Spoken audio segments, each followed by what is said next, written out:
Worship Day and Rest Day Part 1. Maliban na linggo tayo sumasamba at nagpapahinga, 10 utos ay moral laws o pinaka-main na mga batas na iniutos ng Diyos sa Biblia. Ika-4 o ika-3 utos yata yung Sabat, yung dapat tayong magpahinga at mangilin sa ika-7 araw.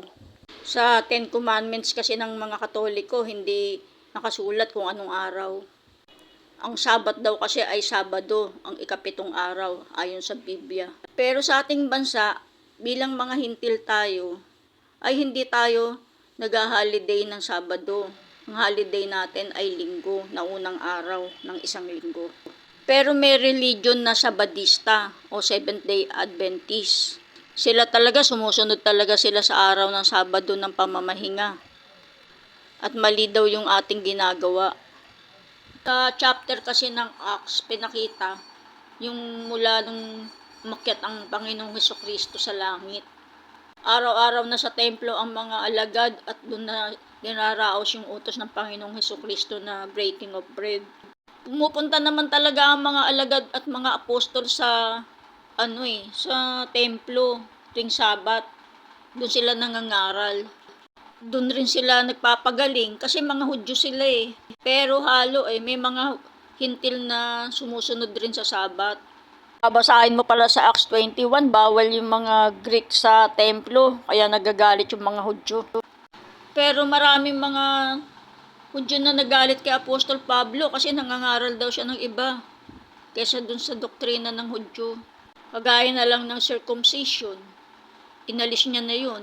Pinapayagan niya maging alagad ang mga hindi tuli. Si Apostol Pedro ay nakasahan naman tungkol sa pagkain na kasama mga hintil, nakisalo siya sa pagkain ng hintil. Kaya pumunta sila sa Jerusalem, nagpulong-pulong sila doon.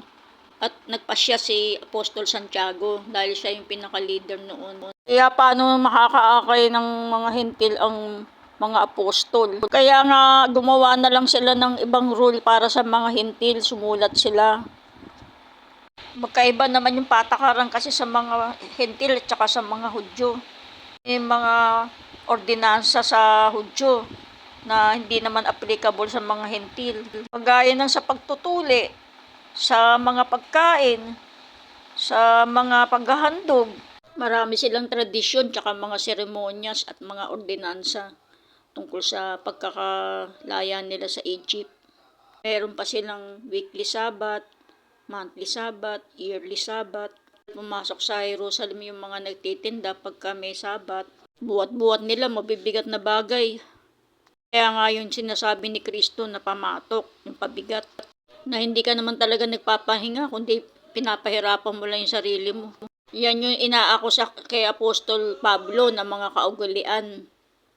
Hindi lang yung mga tungkol sa Sabat at saka sa pagkain, kundi pati yung mga kaugalian ang inalis. Pati bawal magsindi, bawal magluto, kung ano-ano pa. Pag hindi ka nakasunod, papatayin ka talaga, babatuhin ka. Yan yung mga kaugalian, mga tradisyon at mga ordinasyon na inalis.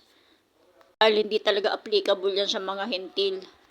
Colossians 2:14 na pinawi ang usapang nasusulat sa mga palatuntunang laban sa atin na hindi naaayon sa atin at ito'y kanyang inalis na ipinako sa krus. Yung Sabado, siyempre, paano mo naman aalisin yung ika-7 araw? Siyempre, dapat kumpleto yung mga araw, 7. Ang main reason naman kasi ng pagpapasya nilang sumulat ay yung tinuturuan daw ni Apostol Pablo ang mga Hudyo na nasa hintil na humiwalay kay Moses na huwag tuliin ang kanilang mga anak at huwag magsilakad ayon sa kaugalian, ayon sa customs and traditions.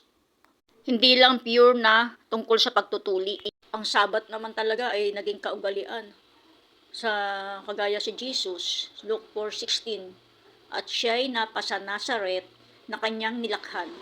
At ayon sa kanyang kaugalian, siya'y pumasok sa sinagoga ng araw ng Sabat at nagtindig upang bumasa.